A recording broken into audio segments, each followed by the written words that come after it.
Let me be honest with you. Your life doesn't change with big declarations or someday goals.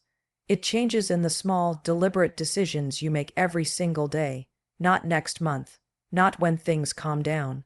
This week, you're not stuck because you don't have enough time, talent, or motivation. You're stuck because you've built habits that keep you comfortable, not capable. The good news, you can break that pattern. And you don't need a massive overhaul. You need 5 shifts, 5 simple, powerful habits that, if you commit to them for just 1 week, will start to rewire how you think, how you act, and how you see yourself. This isn't theory, this is a challenge, and it starts right now. Your alarm goes off. It's early, earlier than your body would like. In that split second between hearing the sound and moving your body, your mind does what it always does. It negotiates. It tells you that 5 more minutes won't hurt. It tells you that you need the rest. It whispers that you'll be better off starting tomorrow. This is the exact moment where your entire day begins to fall apart.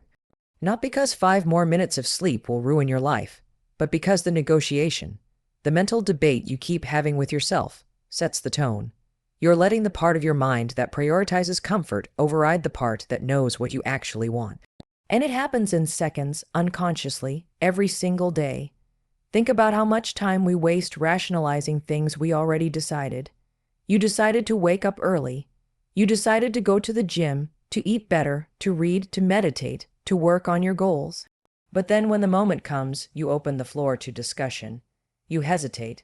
That hesitation doesn't just delay you. It erodes trust in yourself. Every time you hesitate, you give power to doubt. And the longer you allow doubt and excuses to drive, the further you drift from who you are capable of becoming. So what do you do instead? You move. You don't allow your mind to start the conversation. The second your alarm goes off, you act. Don't let that window of hesitation open up, because once it does, it rarely closes in your favor. You need to rewire your response. Replace overthinking with action. Teach your body to move before your mind has a chance to sabotage you. This is the muscle that high performers build, not motivation, but initiation. They know that their feelings can't be trusted in the heat of the moment, so they don't give them the mic. This is especially true in the mornings because the morning is your launch pad. If the first thing you do is win a battle against your comfort zone, you start the day already proving to yourself that you're in control. You're not reacting, you're leading. Momentum starts to build. Confidence builds not because of how you feel, but because of what you did. And when you consistently start your day without that negotiation, everything else becomes easier. You already push through resistance. You already silence the voice that wants you to stay small. It's important to know that this doesn't mean every morning is going to feel easy. You will still feel tired. You will still want to stay in bed. That's not the point. The point is that you move despite that feeling. You act anyway. That's the shift. You stop basing your behavior on how you feel, and you start basing it on who you want to become. Because if you wait until you feel ready, you'll never move. That feeling of readiness is a trap. Action creates readiness, not the other way around. This habit is simple, but not easy. It demands self-leadership. It requires you to interrupt the default patterns that have been running for years. It takes awareness and repetition. But when you get it down, even for just 1 week, you will notice a shift, not just in your productivity, but in your identity. You'll start to see yourself as someone who follows through, someone who chooses growth over comfort. That internal shift is the beginning of real transformation. You'll also begin to realize that this pattern of negotiation doesn't only show up in the morning.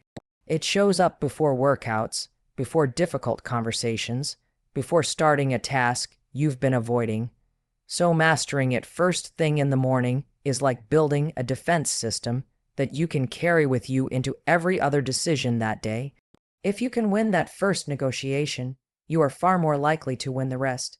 This is not about being perfect. You will still have days where you struggle. The key is not whether you feel like doing something.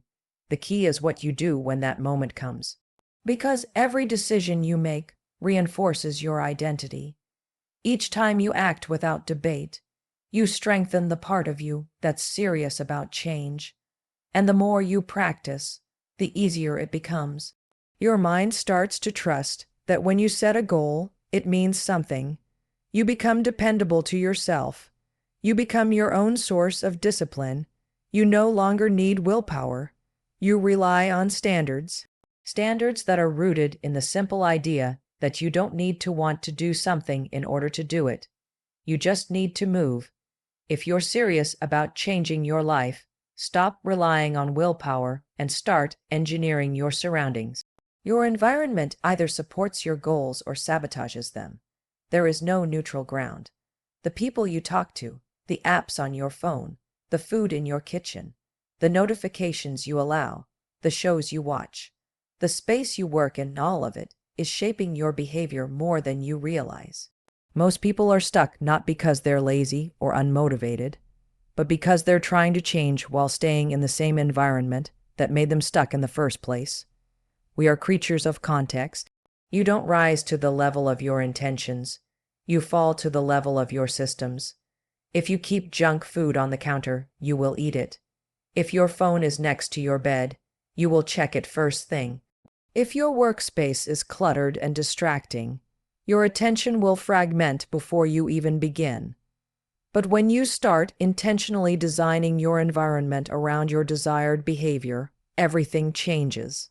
Suddenly, the friction that used to slow you down disappears, and the habits you want to build become easier, almost automatic.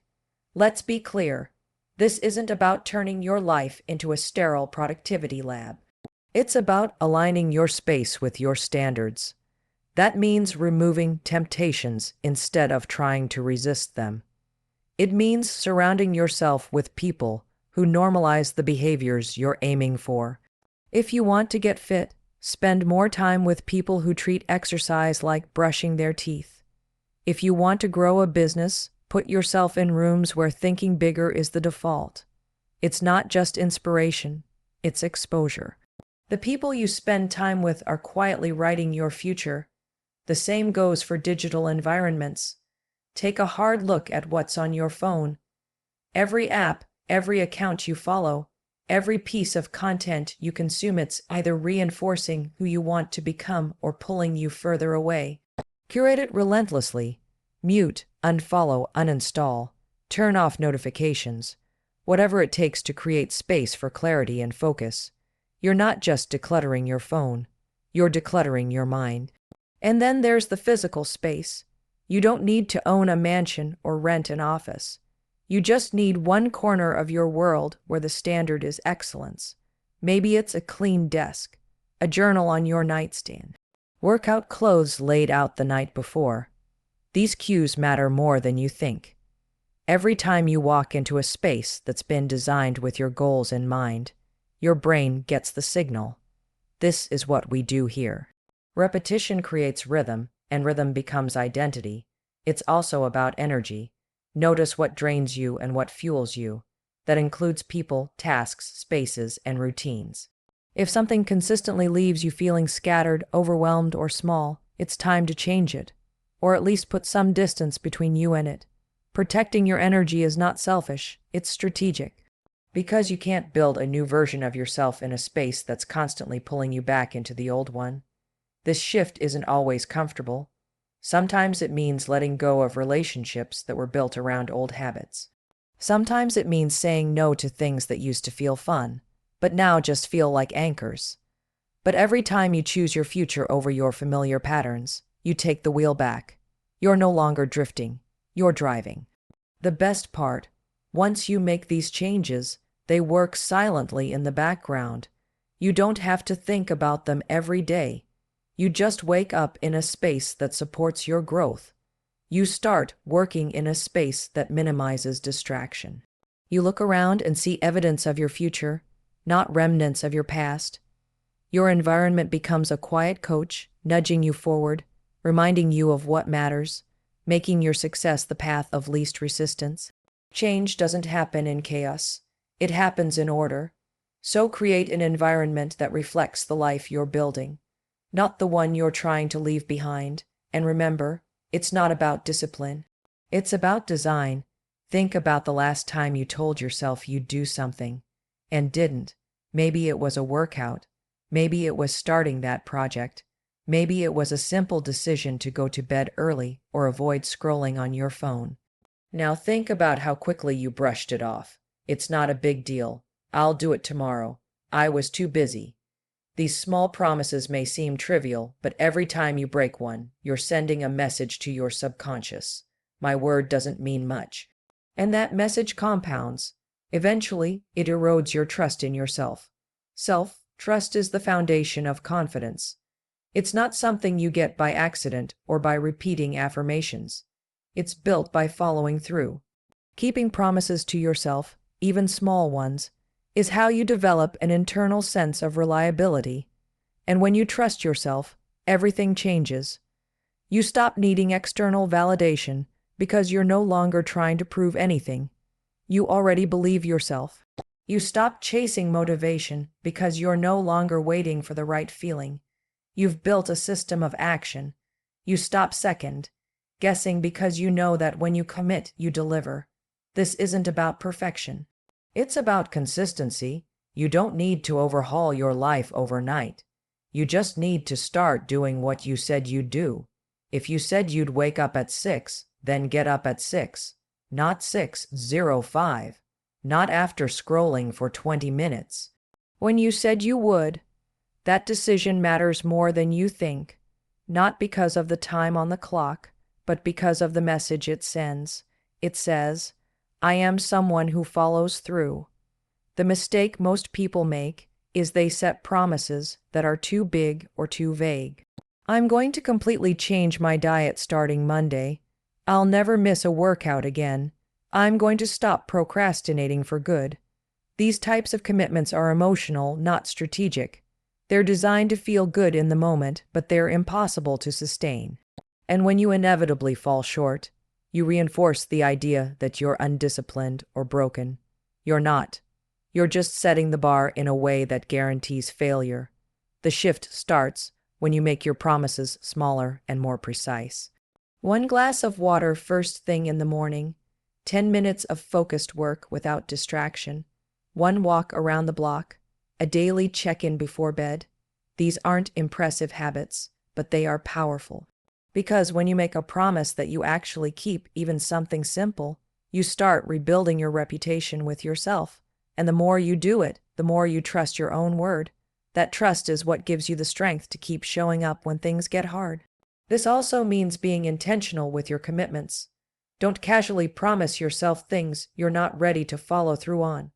Treat your own time and energy with the same respect you give others. You wouldn't casually agree to help a friend move and then ghost them. So why ghost yourself? If you say yes, mean it. If it's a no, own it. Integrity is not just about how you treat other people.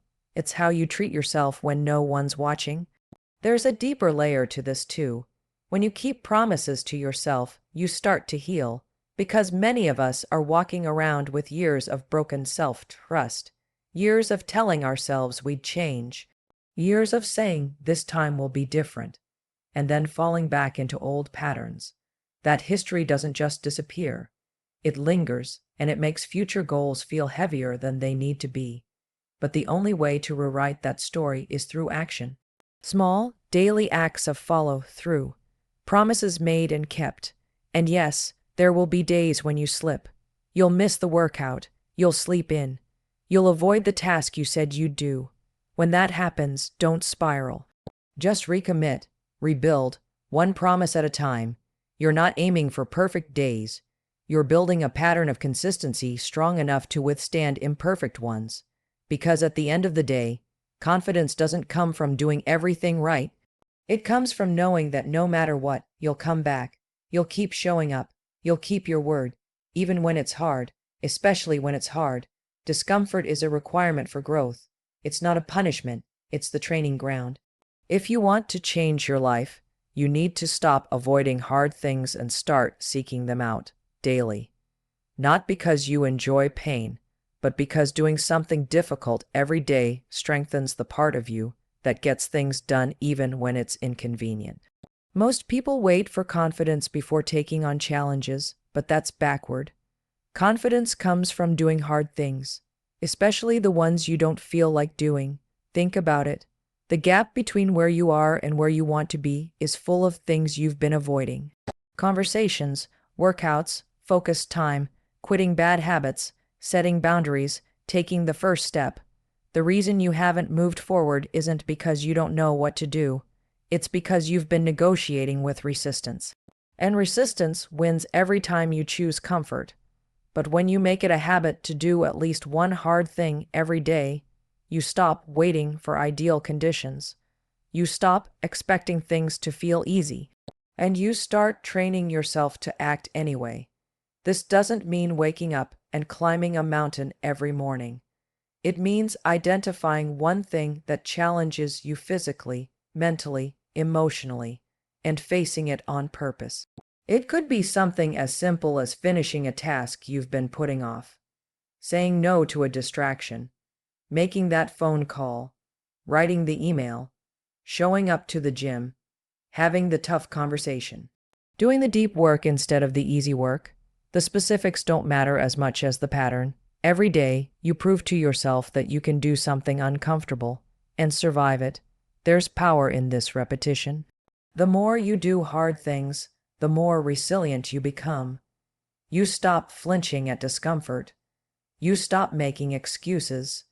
You stop needing everything to be just right before you take action. And suddenly, challenges that used to paralyze you start to feel routine. Not because they got easier, but because you got stronger. That's how grit is built. That's how mental toughness is forged. Not in big, dramatic moments, but in small, daily decisions to lean into the thing you'd rather avoid. It also helps you reconnect with discipline. Discipline isn't about controlling every detail of your day. It's about keeping your commitment in the face of discomfort. When you do one hard thing daily, you create an internal feedback loop. Discomfort, action, pride. You stop being afraid of the feeling because you know what comes after. Pride, momentum, growth. It's no longer something to dodge, it's a sign you're on the right path. And here's the truth most people don't want to hear. You can't grow and stay comfortable at the same time. You have to pick. Comfort zones feel safe, but they slowly drain your potential. Every time you avoid a hard thing, you reinforce the belief that you're not capable of handling it. That belief becomes your limit. But every time you do a hard thing, especially when it's small, especially when no one sees it, you reclaim your power. You prove to yourself that you can handle more than you thought. Eventually, this becomes your identity. You stop seeing hard things as threats and start seeing them as invitations. You look for the challenge not because you want to suffer, but because you want to grow. You want to be sharp. You want to feel alive. Life stops being about avoiding pain and starts being about becoming stronger, smarter, and more aligned. Every time you show up for that hard thing, you vote for the future version of yourself. The one who doesn't quit, the one who keeps showing up, the one who leads with courage instead of comfort. This isn't a one-week sprint. It's a long-term mindset shift. You don't outgrow this habit. You deepen it. You stop chasing hacks and start focusing on who you're becoming. And who you're becoming is forged in discomfort, repetition, and the daily choice to do what most people won't. Not because it's easy, but because it's worth it. Most people get stuck before they start because they obsess over how hard the process will be. They think about all the steps, all the work, all the potential failures, and they talk themselves out of action. The problem isn't their goal, it's their focus. When you fixate on the process, especially at the beginning, your mind starts creating resistance. It magnifies the discomfort, anticipates the effort, and convinces you it's not worth it. But when you shift your focus to the outcome, the feeling, the freedom, the identity on the other side, you ignite the emotional energy needed to begin. This isn't about magical thinking or daydreaming your way into success. It's about priming your brain to stay connected to why you're doing what you're doing. If your mind can see it clearly, your body will be more willing to move. The challenge most people have with goals isn't that they don't want them. It's that they lose emotional connection to them. They forget how good it would feel to finish, They forget who they're trying to become. Visualization brings it back. It reconnects the dots between effort and reward. The key is to get vivid. Don't just imagine hitting a number on a scale or seeing your bank account grow. Picture what that change will feel like: waking up with energy, walking into a room with confidence, taking control of your time, leading your family or your business without second guessing yourself, being proud of how you show up. The more clearly you can see it, the more real it becomes. And when it feels real, your mind treats it like a destination worth moving toward. What makes this powerful is that your brain doesn't fully distinguish between real experiences and vividly imagined ones. When you visualize success in detail, your nervous system starts to wire itself toward that direction. You begin to behave in ways that align with that identity, even before the external result shows up. That shift in behavior is what makes the result inevitable, because when you consistently act like the person who's already there, your life starts to catch up. Now, this doesn't mean you ignore the process entirely. You still show up, you still do the work, but you let the outcome drive the work, not the other way around. Most people reverse it. They obsess over to-do lists, hacks, and logistics, but they forget to connect emotionally to the finish line. And when the process gets tough, which it always does, they lose steam. But if you've anchored yourself to a powerful vision of the outcome, you don't fold when things get hard. You push. You remember why it matters. That emotional clarity becomes your fuel when motivation runs out. Another mistake is visualizing the struggle instead of the success. What if it doesn't work? What if I fail again? What if it takes too long? These thoughts don't protect you. They paralyze you. You're rehearsing fear. You're visualizing failure. And just like visualizing success helps you move forward, visualizing failure keeps you stuck. Your brain starts scanning for reasons not to begin. You start believing in obstacles that don't even exist yet. So be intentional. Use your imagination to serve your goals, not sabotage them. Start each day by spending just a few minutes in that future version of yourself. Not someday, now. How do they think? How do they walk into a room? What habits do they keep? What do they no longer tolerate?